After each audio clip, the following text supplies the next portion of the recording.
हाय, hello, नमस्कार. Welcome to my channel. आज मी तुमच्या सर्वांसोबत माझं गुरुवारचं जे पूजेचं रुटीन असतं सकाळचं ते फक्त शेअर करत आहे. सर्वात आधी मी सर्व घर वगैरे क्लीन करून घेतलं. त्याच्यानंतरला हळदीचं लेपन मी जेव्हापासून स्वामी सेवेत आली आहे ना, तेव्हापासून मला त्या गुरुजींनी सांगितलं होतं माझ्या, की "तू हळदीचं लेपन वगैरे करत जा. चांगलं असतं, घरासाठी पॉझिटिव्ह असतं." म्हणून मी अमावस्या, पौर्णिमा, गुरुवारचं करते. मग ते दुसऱ्या दिवशी शुक्रवारपर्यंत तसंच ठेवून देते. आणि हे बघा, हे लोकं सर्व झोपलेत. असो. नंतर मग ते हळदीचं लेपन म्हणजे पूजेच्या आधी मी करून घेते, म्हणजे ते छान असं सुकून जातं. आणि नंतरला मग आपली रोजची जी पूजा असते ती सुरू केली मी करायला. सर्व फुलं वगैरे आधीची काढून घेतली, नवीन फुलं वगैरे करून छान अशी पूजा वगैरे करून घेतली सकाळची. आणि अजून एक गोष्ट तुम्हाला सगळ्यांना मला रिमाइंड करायची आहे परत एकदा, जसं मी लास्ट व्हिडिओमध्ये सुद्धा सांगितलं होतं माझ्या. येत्या 14 मार्चपासून आपल्या स्वामींचा प्रकट दिनाची सेवा सुरू होते, सप्ताह सुरू होतो आहे. तर ज्याला सेवा करायची असेल संकल्पयुक्त ते बसू शकतात पारायणाला.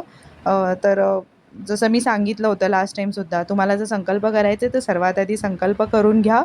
त्याच्यानंतरला मग संकल्प झाल्यानंतर तुम्हाला स्वामी स्तवन वाचायचे जे नित्यसेवेच्या पुस्तकात आहे.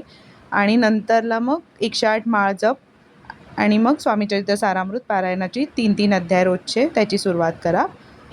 जसं ज्याला जमतं त्यांनी तशी सेवा करावी. जर तुम्हाला अनुभव, मी तर सांगेन करून बघा, अनुभव छान येतातच.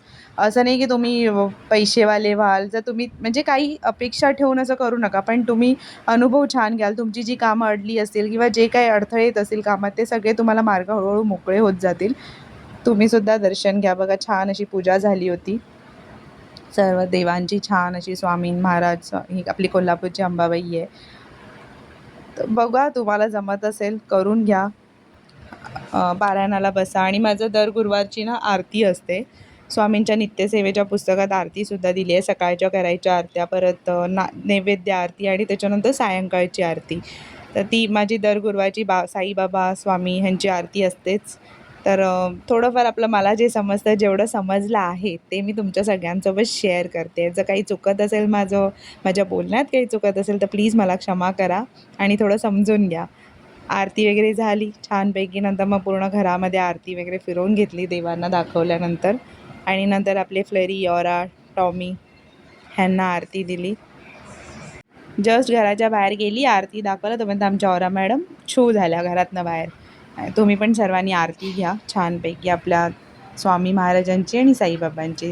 सर्व करून झाल्यानंतर मी बसली स्वामींच्या सेवेला. नित्यसेवेचं माझं जे पुस्तक आहे स्वामी स्तवन वाचून घेतलं. नंतर चरित्र सारामृत स्वामींना छानपैकी मुजरा वगैरे करून घेतला. आणि आमच्या मॅडम येत होत्या मध्ये मध्ये. तर हाच मला फक्त एक रुटीन शेअर करायचा होता. बाकी जर तुम्हाला व्हिडिओ आवडला असेल तर व्हिडिओला लाईक करा, शेअर करा आणि सबस्क्राईब करा. Thank you so much for watching. Stay tune for my next video, next blog. तोपर्यंत सर्वांना बाय, सर्वांना ओम साईराम आणि सर्वांना श्री स्वामी समर्थ. थँक्यू.